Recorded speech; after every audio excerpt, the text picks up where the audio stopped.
Le basket occupera une place prépondérante dans ce nouveau numéro de Sport Express avec notamment notre invité de la semaine. Mais nous parlerons aussi de football, de hand et de volley. Sport Express, c'est parti!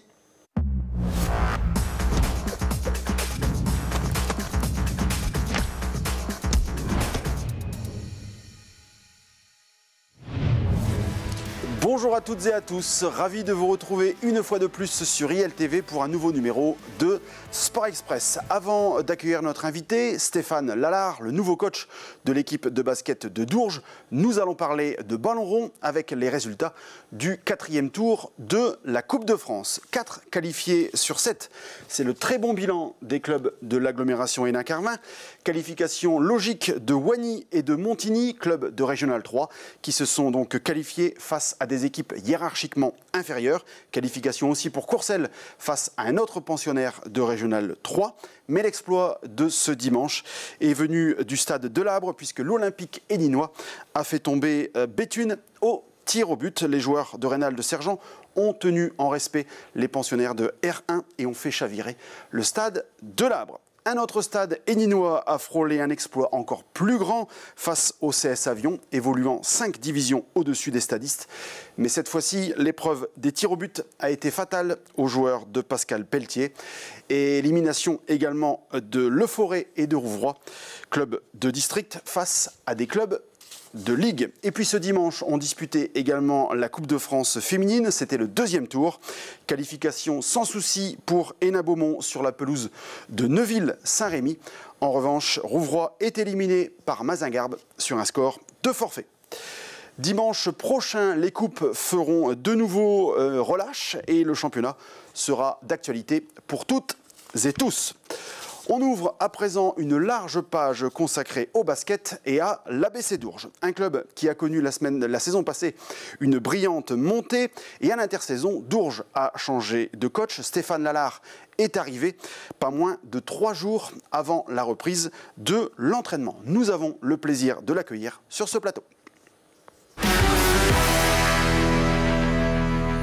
Stéphane Lalard, bonjour. Bonjour. Merci d'avoir accepté notre invitation. Première question toute simple, comment allez-vous et comment se sont passés vos premiers mois à Dourges?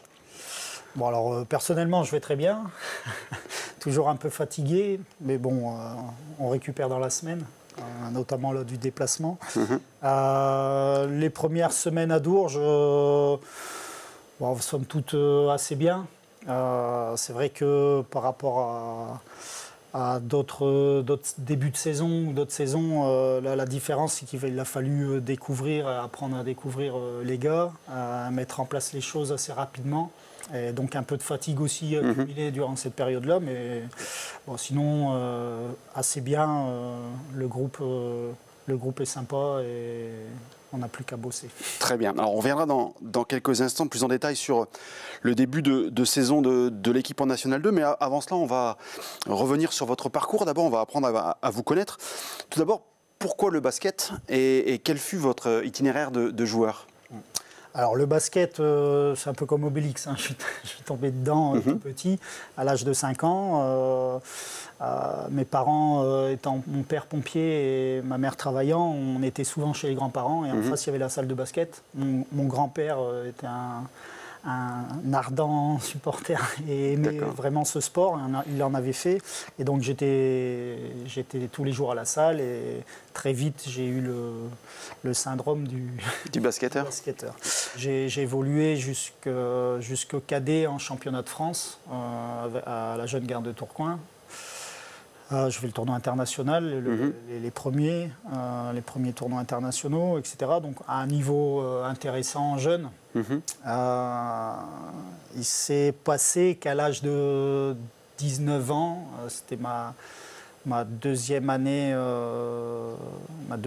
de faculté, je me suis blessé au croisé du genou droit.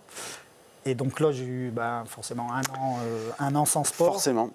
Et ça a coïncidé aussi avec la période où un de mes anciens entraîneurs, David Chebo, qui entraînait cette année-là à Roubaix, en National 2 féminine, m'a demandé si ça m'intéressait d'être son assistant. Donc très vite, j'ai continué l'assistanat et très vite après le coaching en féminine.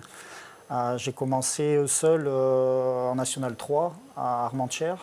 Alors c'était pas quelque chose que j'avais anticipé d'entraîner, mais le fait de la blessure, et ça m'a plu vraiment tout de suite d'entraîner.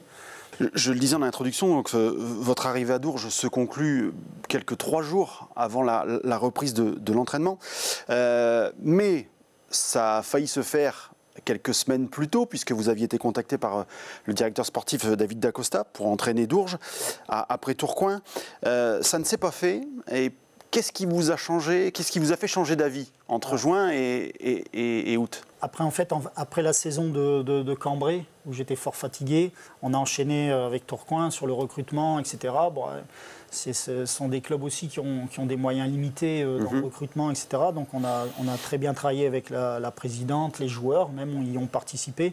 Disons que je n'ai pas eu de coupure entre ces 2 saisons. Et en mars-avril, quand la question s'est posée pour la reprise de l'année suivante, j'étais hyper fatigué en fait. Et donc j'ai dit non, je vais couper un peu le basket pour pouvoir revenir sereinement. Parce que là, si je continue comme ça à enchaîner, je ne vais pas faire un burn-out, mais j'étais proche vraiment de dire bon allez stop. Et donc toutes les équipes qui m'ont appelé à ce moment-là, dont David et dont Dourges, je leur ai dit non, je me repose, prends du recul. C'est une pause. C'est gentil, mais je fais une pause. Mais c'est vrai qu'après juin, juillet, où je m'étais reposé, on était parti avec les filles et la famille, ma femme en vacances.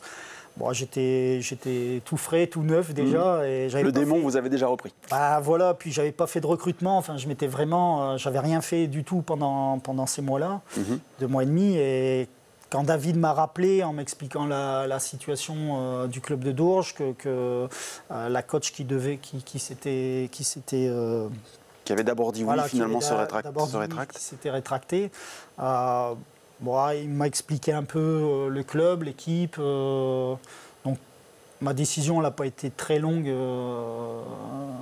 à venir et très difficile non plus.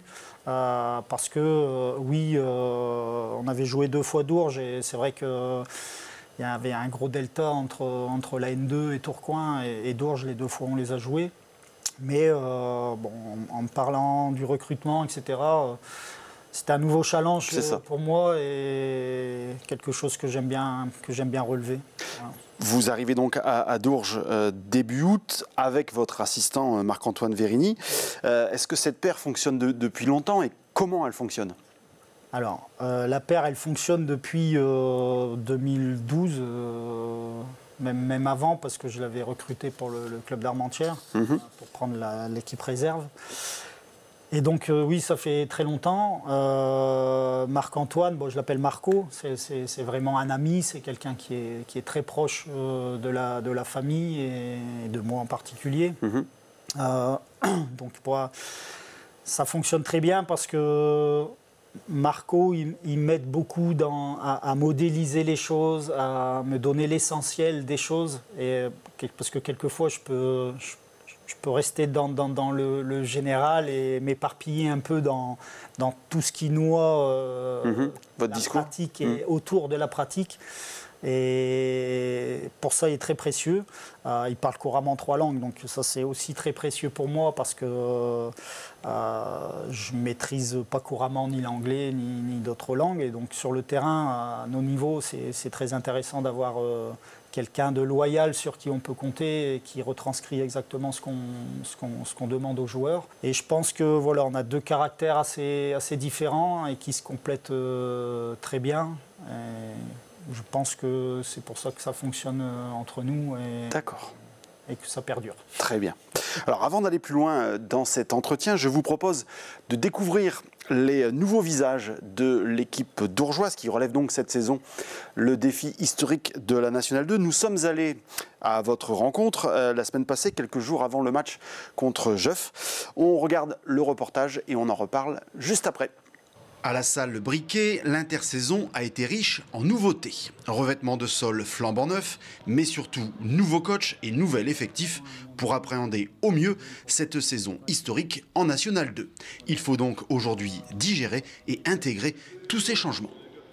On est en train de se découvrir, il y a eu pas mal de modifications dans l'équipe, au niveau du coaching, au niveau des joueurs. On a récupéré des joueurs qui ont un certain QI basket, qui ont une certaine expérience, qui fait qu'aujourd'hui c'est une plus-value pour nous.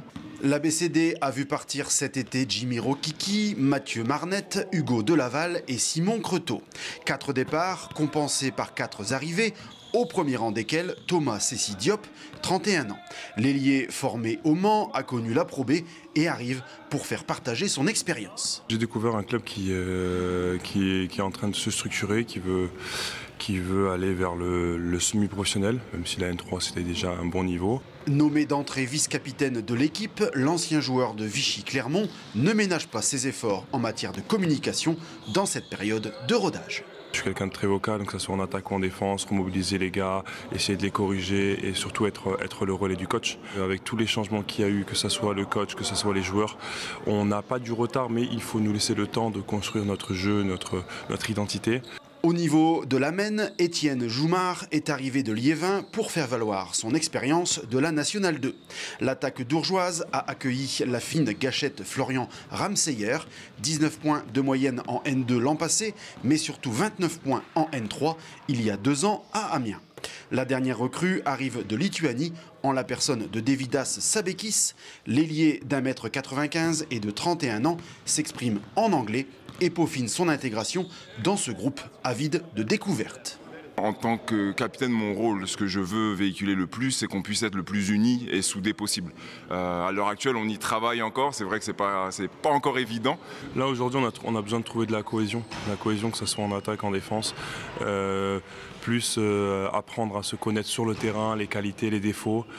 Savoir orienter le jeu sur certains joueurs ou certains moments. Et puis trouver cette cohésion défensive en lâchant aucun panier facile. Autant d'axes de progression qui permettront à ce groupe d'installer durablement l'ABC Dourges en National 2. De retour sur le plateau de Sport Express avec Stéphane Lallard, le coach de l'ABC Dourges. Stéphane, on vient de voir le recrutement de votre club lors de cette intersaison. Est-ce que vous y avez été associé de près ou de loin? Pas du tout. La réponse est claire, pas du tout. Ça s'est fait avec David Dacosta, le manager général, et Christelle, la coach qui devait venir cette année. C'est un recrutement qui vous a plu quand même? Oui. Quand vous l'avez vu sur le papier? On en a discuté avec David. Clairement, je connaissais Étienne pour l'avoir eu à Cambrai il y a 2 ans. Donc je connais ses qualités et ses défauts, parce qu'on en a tous. Je connaissais Thomas parce qu'il s'est entraîné de nombreuses fois à Tourcoing l'année dernière. Qu'est-ce qui différencie aujourd'hui une équipe de National 2 et une équipe de National 3 comme Dourges, enfin ex-National 3 comme Dourges qui monte? La grosse différence, c'est que dans l'implication de chacun, Thomas parlait de semi-professionnalisme, mais c'est vrai qu'on essaye, tout en étant pas professionnel, de faire les choses les plus justement possibles, avec le plus de rigueur possible. Et c'est ce qui me semble différencier le plus, parce que dans le jeu, par rapport à la National 3, il me semble que le droit à l'erreur est moins possible. Disons qu'en National 3, si on propose un groupe comme Dourges, avec des beaux joueurs, une qualité de basket, même en faisant quelquefois les choses moyennement, on peut réussir à engranger les victoires, voire monter. Par contre, en N2, on peut avoir les plus beaux noms sur le papier. C'est pas une évidence de pouvoir faire une belle saison. Il faut vraiment très vite trouver de l'implication, de la rigueur, mais pas de la rigueur en étant militaire. Je ne parle pas de cette rigueur-là. voilà, que chacun très vite connaisse ce qu'il a à faire, que ce soit, ça c'est un peu dans toutes les équipes. C'est une question d'intensité? Et beaucoup d'intensité, oui. Beaucoup, parce que ce qui change aussi, c'est au niveau athlétique, même si en comparaison avec la poule C et la poule D, pour le moment, la poule C me paraissait un peu plus athlétique, mais la poule D, je trouve qu'il y a des beaux joueurs avec une belle intelligence de jeu. Et oui, dans l'intensité, ça va beaucoup plus vite. D'accord. Alors, les 4 premiers matchs de la saison ont été joués. Vous en êtes à 2 victoires, 2 défaites. Vous avez remporté le premier match, puis 2 défaites. Vous avez cassé cette spirale négative ce week-end en vous imposant à Jeuf. Du coup, quel regard vous portez sur ces 4 premiers matchs? Sur les 4 premiers matchs, comme l'a bien dit Thomas et Randy là, dans le reportage, c'est sûr que ce soit dans la préparation, dans les matchs de préparation ou là sur les 4 premiers, on essaye encore de se découvrir, de trouver une identité de jeu. Tout n'est pas encore fixé et encore moins stabilisé, aussi bien en attaque qu'en défense. On a encore beaucoup de choses malgré nos 4 entraînements à travailler. Disons que pour l'instant, je ne pourrais pas dire que ce qu'on fait, on va le reproduire à chaque match. Il faut vraiment qu'on travaille encore et qu'on stabilise et offensivement et défensivement aussi ce qu'on fait. Pour y parvenir, vous venez de le dire, vous avez 4 séances par semaine. Sur le plan des séances et même des matchs, quel genre d'entraîneur vous êtes? Plutôt dirigiste, plutôt participatif, un mix des deux? Alors je pense que je suis plutôt participatif, quelquefois dirigiste, mais c'est vraiment très rare. Et c'est pour ça, c'est une des raisons aussi pour laquelle on ne peut pas dire que pour l'instant les choses sont stabilisées. C'est ma façon de fonctionner. J'essaye de donner de la liberté aux joueurs, mais une liberté encadrée, ce qui fait que la compréhension se fait plus lentement. Par contre, participatif, parce que oui, j'estime que malgré mon rôle dans l'équipe, j'estime que sur le terrain, c'est aussi aux joueurs à trouver les solutions face aux défenses proposées. Vous voulez des joueurs qui réfléchissent? Voilà. J'aime des gars qui réfléchissent. Ils ont chacun leur qualité, mais j'aime aussi que les gars réfléchissent et comprennent pourquoi ils font les choses et essayent de trouver la meilleure solution sur l'instant. À l'instant T. Vous étiez sur une mini-série de 2 défaites. Quels sont peut-être le ou les domaines à améliorer là, le plus rapidement possible pour basculer sur une série positive? On laisse encore trop de paniers entre guillemets faciles. C'est-à-dire qu'on n'est pas encore assez rigoureux sur la façon de défendre. Je pense que l'intensité, on l'a. La qualité des joueurs, on l'a. Maintenant, il faut le faire ensemble et avec beaucoup plus de rigueur que ce qu'on fait. Mais ça, c'est encore pareil. Pour l'instant, j'ai axé les entraînements plutôt à 3 offensifs et 1 défensif. Mais voilà, il faut vraiment qu'on ait cette rigueur-là. Après, on a aussi des joueurs qui sont plus portés sur l'attaque, et notamment Florent, qui est un vrai attaquant et qui défend comme un attaquant. C'est-à-dire qui cherche souvent à être décisif. Où quelquefois on a besoin en défense d'être juste solide et apporter de la stabilité pour pouvoir relancer. Un peu plus patient. Voilà. On l'a vu avec Thomas et Randy, la vie du groupe se construit elle aussi, avec par exemple un Lituanien dans l'effectif. Comment on fait prendre la mayonnaise dans ces cas-là?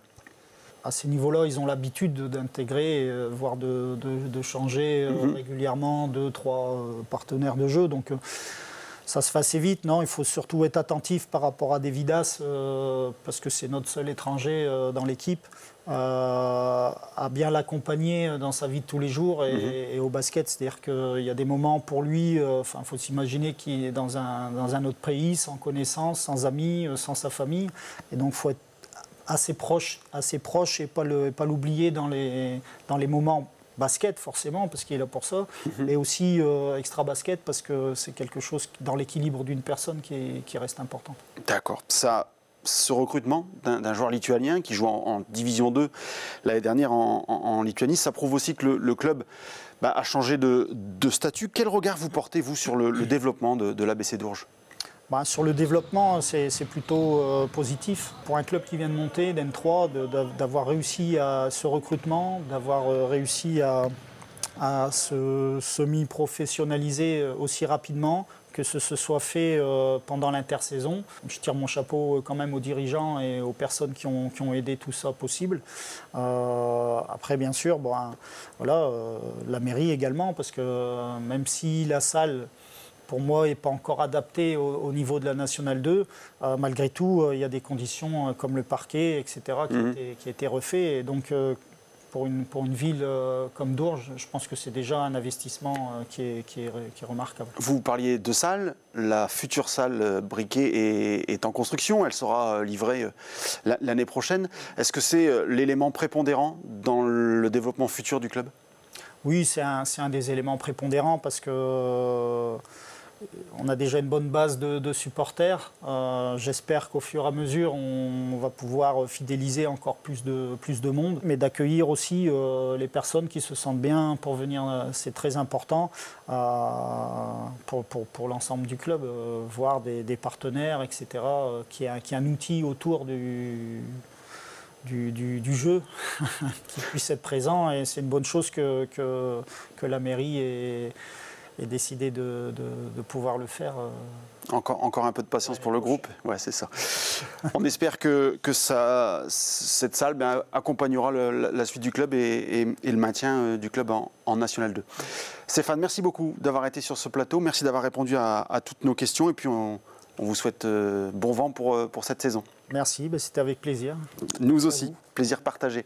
On continuera de suivre l'ABC d'Ourges tout au long de la saison. Voilà, on poursuit l'émission.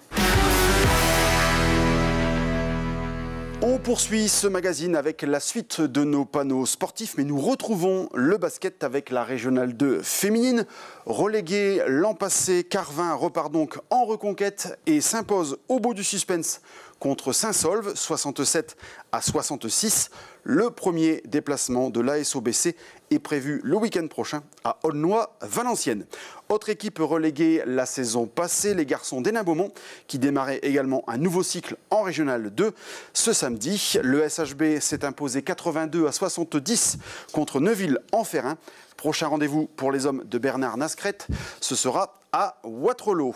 On passe au handball et à l'excellence féminine. Menées de 3 buts à Neulémine, les Carvinoises ne vont marquer que 8 buts en deuxième période pour finalement s'incliner 27-19. Elles sont 6e du classement.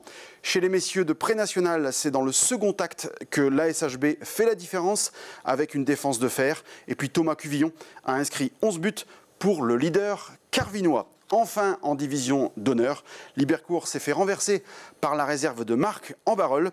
Devant à la pause, Dylan Tuillier, auteur de 12 buts, et ses coéquipiers s'inclinent au final 37-29.